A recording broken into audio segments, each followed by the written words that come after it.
তাকবীর ইসলাম কায়েম করা সম্ভব নয়। বাংলার জমিনে তসলিমা নাসরিন ইসলামের বিরুদ্ধে কথা বলেছিল। বাংলাদেশের তাওহীদি জনতা আল্লাহু আকবারের আওয়াজ দিয়ে তসলিমা নাসরিনকে বাংলার জমিন থেকে তাড়িয়ে দিয়েছিল, ঠিক কিনা? আমরা লক্ষ্য করে দেখেছি আল্লাহু আকবারের আওয়াজ দিলে রাম আর বামেরা বাধা দিত, পুলিশ লাগিয়ে দিত, র্যাব লাগিয়ে দিত, সেনাবাহিনী লাগিয়ে দিত। আমরা 5 আগস্টে লক্ষ্য করে দেখলাম রাম আর বাম যখন পালিয়ে গেল সেনাবাহিনীরা আল্লাহু আকবারের আওয়াজ তুলেছিল, ঠিক কিনা? ও মুসলমানরা, আল্লাহু আকবার দিয়ে ইসলাম কায়েম করতে হবে। আল্লাহু আকবারের আওয়াজ দিয়ে ইসলামী রাজ কায়েম করতে হবে। আল্লাহু আকবারের আওয়াজ দিয়ে কোরআনকে পার্লামেন্টে বসাতে হবে, ঠিক কিনা? আপনার জবান থেকে যদি আল্লাহু আকবার বের না হয়, বুঝবেন আপনার ভিতরে মুনাফিকি স্বভাব আছে। কথা বলতে হবে, ঠিক কিনা? ও মুসলমানরা, এটা শাহজালালের জমিন, এটা শাহপুরানের জমিন, শাহ মাকতুমের জমিন, ওলি আল্লাহর জমিন, তিতুমরের জমিন, আল্লামা সাঈদীর বাংলার জমিন, ঠিক কিনা? এই দেশে ইসলামের বিরুদ্ধে কথা বলে কেউ টিকে থাকতে পারে নাই, ঠিক কিনা?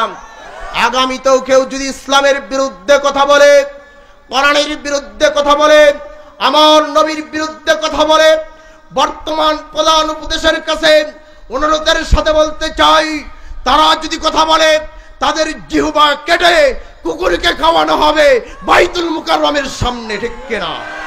কথা বলতে হবে, ঠিক কিনা? ভয় পাচ্ছেন আপনারা? ভয় পাচ্ছেন?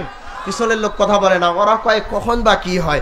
আরে টেনশনের কিছু নাই, স্বাধীন দেশ। কথা বলেন না কেন? আরে বাবা, আগেই তো কথা বলতে ভয় পায় নাই, জেল মামলা হামলার এগুলার ভয় পায় নাই, স্বাধীন দেশে কিসের ভয়, ঠিক কিনা? কথা বলেন, ঠিক কিনা? স্বাধীন দেশে মুসলমানের কোনো ভয় থাকার কথা নয়।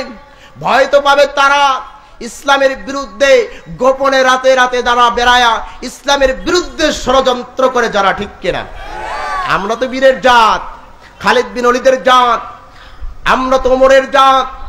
যে ওমর ইসলাম গ্রহণ করার পরে ডাক দিয়ে বলেছেন, ইয়া রাসূলুল্লাহ, কোরআন সত্য না মিথ্যা? নবীজি বলেছেন সত্য। আল্লাহ সত্য না মিথ্যা? নবীজি বলেছেন সত্য। আপনি নবী সত্য না মিথ্যা? নবীজি বলেছেন সত্য। ওমর ডাক দিয়ে বলেন, ইয়া রাসূলুল্লাহ, সব যদি সত্য হয় তাহলে মক্কা নগরীতে ইসলাম গোপনে দাওয়াত চলবে না। কথা বলেন, ঠিক কিনা? ওমর রাদিয়াল্লাহু তাআলা আনহু খোলা তরবারি হাতে নিয়ে মক্কার অলিতে গলিতে যখন আল্লাহু আকবারের তাকবীর দেওয়া শুরু করে দিয়েছিলেন, মক্কার কাফেররা, বেঈমানরা, আবু জাহেল, আবু লাহাব, উতবা, শাইবা, 5টা গোলামেরা বাড়ি থেকে, ঘর থেকে মাথা বের করে দেখে আল্লাহু আকবারের ধ্বনি দেয় করে। যখনই মাথা বের করে দেখে সামনের কাতারে ওমর আল্লাহু আকবারের ধ্বনি দেয়, ওই সময় রাম আর বামেরা ঘরের দরজা বন্ধ করে দিয়ে মনে মনে সিদ্ধান্ত নেয়, আমাকে যদি ওমরের সামনে যেতে হয়, আমার স্ত্রীকে বিধবা করতে হবে, আমার সন্তানকে এতিম করতে হবে, আমার মায়ের কোল খালি করতে হবে। এই আবু জেহেল, আবু লাহাব, উতবা, শাইবার জন্য আমার মায়ের কোল আমি খালি করতে পারি না, ঠিক কিনা? কিন্তু মুসলমানেরা প্রমাণ করে দিয়েছেন, ও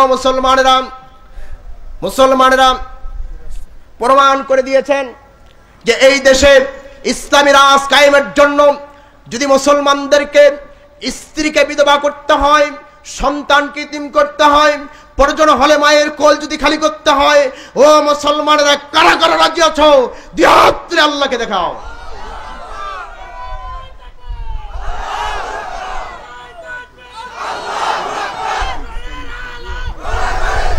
মাশাআল্লাহ, আমার সময় আসলে শেষ, আমি আর কথা লম্বা করতে পারছি